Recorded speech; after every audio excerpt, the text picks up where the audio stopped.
কে বলছে body business? মাত্র 3000 টাকা না 5000। रात होते ही मुंबई में देखिए क्या हो रहा है। कमाठीपुरा नाम तो आपने सुना ही होगा, अगर नहीं सुना तो कोई बात नहीं। वीडियो के अंत तक आप इस जगह की ऐसी सच्चाइयां जानेंगे जिन्हें जानने के बाद आपके पैरों तले जमीन खिसक जाएगी। जहां एक तरफ माया नगरी मुंबई में चकाचौंध भरी जिंदगी देखने को मिलेगी, तो वहीं दूसरी तरफ लोग अपनी रातें रंगीन करने के लिए एक अलग ही तरीका अपनाते हैं।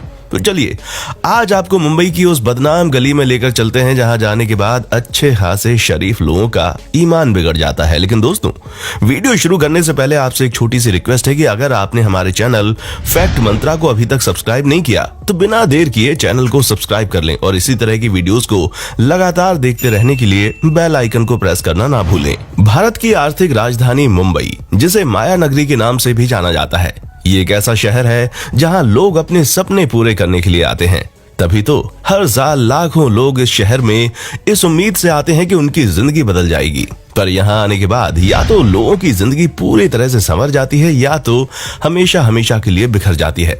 ये भारत का एक अकेला ऐसा शहर है जहां पर कोई आपकी जिंदगी में दखल अंदाजी नहीं करता। आप जैसे मर्जी वैसे रह सकते हैं, लेकिन इस शहर की अपनी एक शर्त है और वो ये है कि आपको भी इसके मुताबिक रहना पड़ेगा। तभी तो लोग अपने आप को मुंबई की लाइफस्टाइल में फिट करने के लिए दिन रात लगे रहते हैं। पर वहीं इन सब चीजों से अलग कुछ लोग ऐसे भी हैं जो देश दुनिया की चिंता छोड़कर अपनी रातें रंगीन करने के लिए मुंबई के उस बदनाम इलाके में पहुंच जाते हैं जिसकी चर्चाएं पूरे भारत में हैं।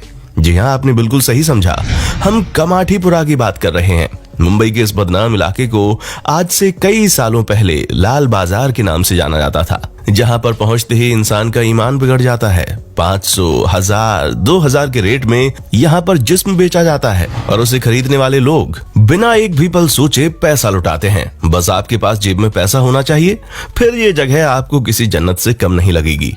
यहाँ पर जिस्म की काला बाजारी इतने भयानक तरीके से होती है कि उसके लिए बाकायदा एजेंट्स भी मौजूद होते हैं, जिन्हें हम आम भाषा में दलाल कहते हैं। अगर आप गलती से भी कमाठीपुरा की गलियों में पहुंच गए तो वहां हर कोई आपको अपने पास बुलाएगा, कोई किनारे ले जाकर बात करेगा और कुछ लोग तो हाथ पकड़कर ही आपको अंदर ले जाएंगे। अब इन सब चीजों के बाद आप समझ जाइए कि किसी भी शरीफ इंसान की शराफत किस तरह चुटकियों में तितर बितर हो जाएगी। खैर, इस समय तो फिर भी यहाँ पर आपको गिने चुने लोग ही जाते हुए दिखाई देंगे, क्योंकि जिस्म की काला बाजारी अभी थोड़ी ठंडी पड़ी हुई है। पर एक वक्त हुआ करता था जब यहाँ का बाजार इतना गर्म था कि लोग ना चाहते हुए भी इन बदनाम गलियों में पहुंच जाते थे। तभी तो साल 1992 के वक्त यहाँ पर 45,000 वैश्याएं काम करती थीं। लेकिन उसी दौरान जब HIV का संक्रमण बढ़ने लगा, तब धीरे धीरे यहाँ पर जिस्म बेचने वाली वैश्याओं की गिनती कम हो गई, वरना तो लोग इतनी ज्यादा संख्या में यहाँ पहुंचते थे जिसकी कोई हद ही नहीं है।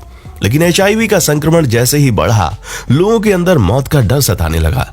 कई सारी वैश्याओं ने वेश्यावृत्ति का काम छोड़ दिया और मौत के डर से मर्दों के अंदर का दरिंदा भी मर गया। तभी तो लोग यहाँ पर ना के बराबर आते थे, वरना क्या अमीर क्या गरीब, हर कोई आपको कमाठीपुरा की इन्हीं बदनाम गलियों में किसी हसीना के साथ अपनी शाम रंगीन करता हुआ मिल जाता था।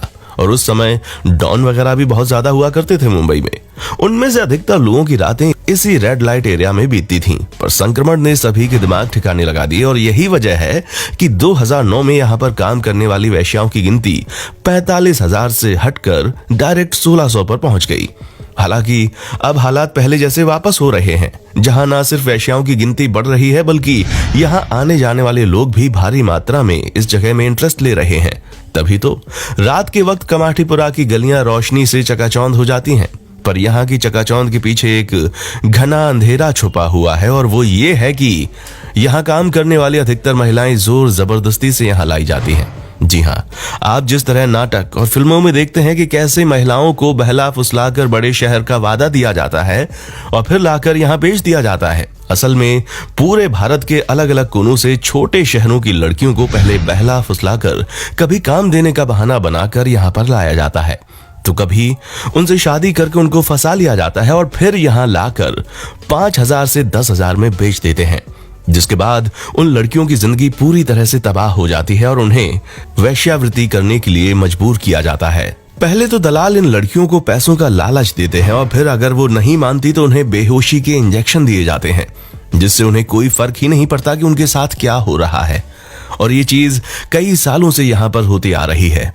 हालांकि कई सारे लोगों ने यहाँ पर काम करने वाली वेश्याओं के हित में कई सारे फैसले किए, लेकिन कुछ लोग अभी भी चोरी चुपके इस काम को कर रहे हैं। यानी कि आप समझ लीजिए, अभी भी हजारों की संख्या में ऐसी लड़कियां हैं जिनकी जिंदगी इस तरह के रेड लाइट एरिया पर खराब हो रही है। हालांकि जोर जबरदस्ती का काम आपको हर जगह देखने को मिलेगा, लेकिन यहाँ कुछ ज्यादा ही होता है। और इसीलिए हमने कहा था कि कुछ लोगों की जिंदगी तो यहाँ आकर संवर जाती है, लेकिन कुछ की पूरी तरह से बिखर जाती है। और उसी बिखरी हुई जिंदगी का एक बहुत बड़ा हिस्सा इन लड़कियों का भी है, जिन्हें मजबूरन इस तरह की चीजें करनी पड़ती हैं। पर यह चीज अभी की नहीं है, बल्कि कमाठीपुरा का इतिहास अंग्रेजों के समय का है। असल में दोस्तों, 1924 के बाद अंग्रेजों ने इस जगह की स्थापना की थी ताकि अंग्रेजों के सैनिक अपने परिवार से दूर रहकर इस जगह पर ऐश कर सकें। हालांकि उस समय तो विदेशों से महिलाओं को यहाँ पर वैश्यावृत्ति करने के लिए भेजा जाता था, तो उनमें से काम और उनसे ये काम पैसे देकर करवाया जाता था। पर समय बीतता गया और ये जगह दिन प्रतिदिन पॉपुलर होती गई, जिसके चक्कर में अब ये हाल हो गया है कि अंग्रेज तो देश छोड़कर चले गए, लेकिन उनका बसाया हुआ कमाठीपुरा अभी भी भारत के सबसे बड़े रेड लाइट एरिया में शामिल है। दोस्तों, मुंबई के कमाठीपुरा में सिर्फ वैश्यावृत्ति ही नहीं होती, बल्कि मानव तस्करी भी होती है, जो मुंबई के अलग ही सच को व्यक्त करती है। वैसे तो इन सब चीजों पर रोक लगाने के लिए सरकार दिलो जान से जुटी हुई है, लेकिन हमें नहीं लगता कि जब तक कमाठीपुरा जाने वाले लोगों की संख्या में कमी नहीं आएगी, तब तक कुछ भी नहीं होने वाला। क्योंकि अब यहाँ पर लड़कियों की संख्या बढ़ने लगी है और कई सारी लड़कियां खुद से इस काम को कर रही हैं, जहां इनमें से अधिकतर ऐसी हैं जिन्हें जोर जबरदस्ती से इस काम को करने पर मजबूर किया गया। और ये सब कुछ उनके भविष्य के साथ खिलवाड़ के अलावा कुछ भी नहीं है। अब हमें तो ये पता नहीं कि हमारे देश में इस तरह की जिस्म फरोशी का धंधा कब बंद होगा और कब लोग धोखा देकर मासूम लड़कियों को इस तरह के दलदल में फेंकना छोड़ेंगे। वैसे आपने ये चीज भी नोटिस की होगी कि मुंबई का क्राइम रेट बाकी शहरों से थोड़ा सा कम है, खास करके रेप वगैरह के मामले में। और ये चीज इसीलिए है क्योंकि यहाँ पर लोग अपनी रंगीन रातें करने के लिए किसी से जोर जबरदस्ती नहीं करते, बल्कि वो डायरेक्ट मुंबई की बदनाम गलियों में पहुंच जाते हैं। इसीलिए यहाँ पर कमाठीपुरा इतना ज्यादा पॉपुलर है।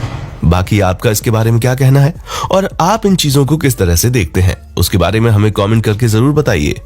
और इसी तरह की शानदार वीडियोस को लगातार देखते रहने के लिए अपने चैनल फैक्ट मंत्रा को सब्सक्राइब करना ना भूलें। देखने के लिए शुक्रिया। दोस्तों, आपको स्क्रीन पर 2 और वीडियोस दिखाई दे रही हैं, जिसे देखने के लिए स्क्रीन पर क्लिक करें।